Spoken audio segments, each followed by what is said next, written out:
Pagkatapos sa eskwela, diretso sa lamesa ng bahay, may papel, panulat at walang pake na may tumuta sa pag-abante. Maputol man ang kable, ako'y espada na habang ikay isang alambre. Kasabay ng pagrarap ko ang takda sa pamantasan, hindi ko iiwan ang hip-hop sa mga tampalasan na katulad ni ano at kung sino-sino pa. Pipigilan mo ako?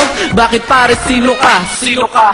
Ko lang ang iba niyang tinula. Nakakadiri kasi yan, para bang puwet na binuka. Puno lagi ang baterya, hindi nagpapahinga to. Kahit na truck ang dala mo, laos yan sa tamiya ko. Sige ako'y maliitin, kutsain sa tuwing may laban, maliit lamang ang nakakapuwi.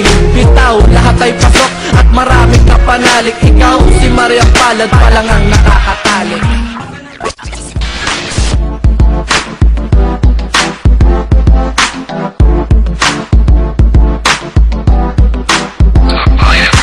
Batang wala magawa ngayon, nandito na sa simula. Parang tinatanong ko sino ka, anong pangalan mo, at bakit ka sumali dito. Ang ganda pa ng ngiti ko, habang agresibo. Back up ko lamang ay ang aking anino. Sumusulat ng tula kahit papel pa ay resibo. Positibong matalino kahit naitanggi mo. Sinabihan ng magaling kahit pakakampi mo. Ang galing pa sa Valenzuela, malakas daw ang asar. Kaya ang paiyakin kahit kumidyate sa bar.